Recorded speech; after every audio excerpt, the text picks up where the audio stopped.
darkness when I'm stumbling.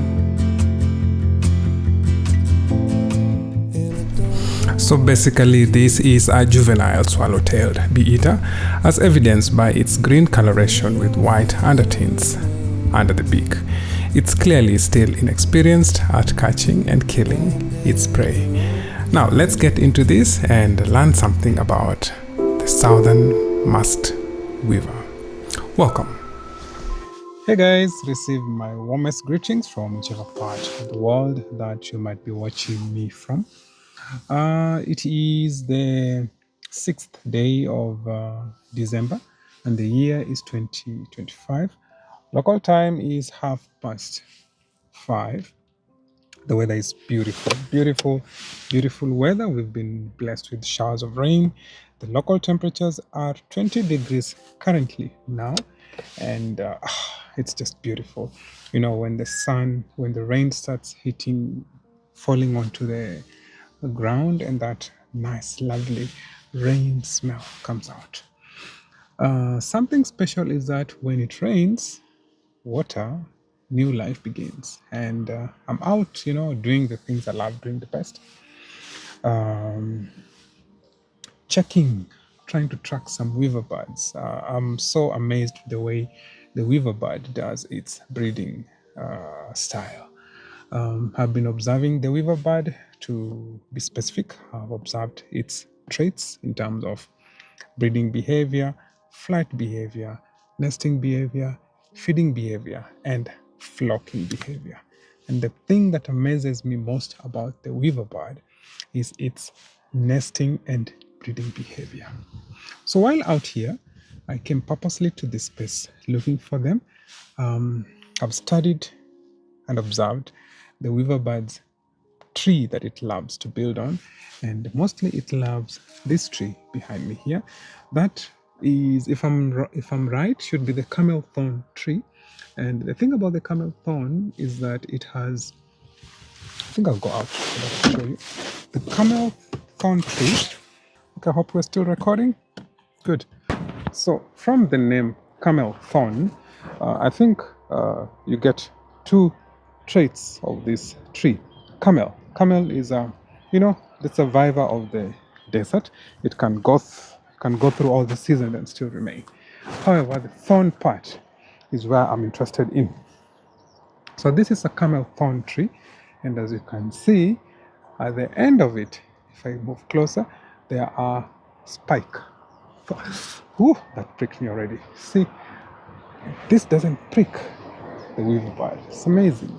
So if you look here, you'll see, let me just change.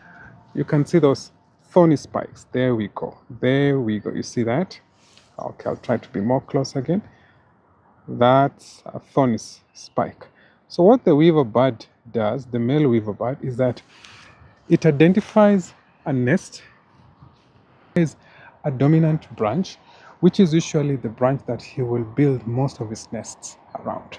And for him to win the heart of the prospective mate, who is a female weaver, something about birds, I'm diverting, something about the animal life is that, animal kingdom is that the males are usually more attractive as compared to the female, unlike in the human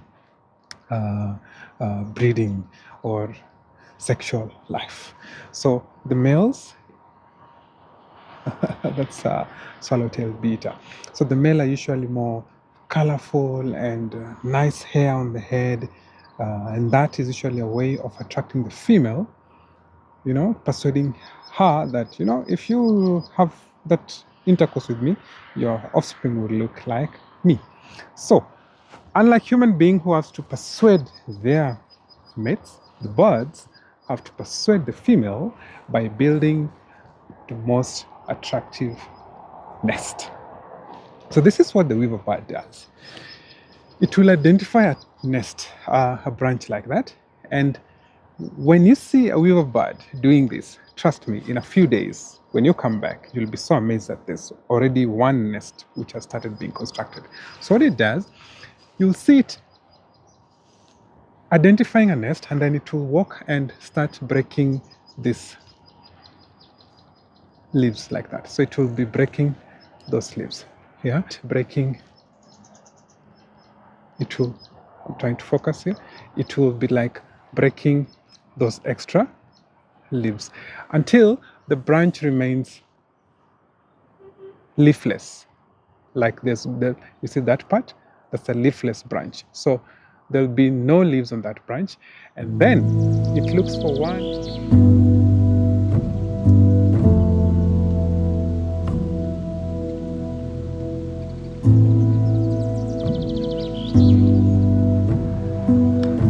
Okay, so until it gets that one branch, then it takes the first stitch, the first weaving stitch of soft petal of grass. It will come and weave that foundation stitch there. And that marks the beginning of that nest. According to my observation skills, it takes approximately a day or a day and a half to complete one nest. This guy is serious. He builds that nest very fast. And another thing, I'll post a video to show how he does.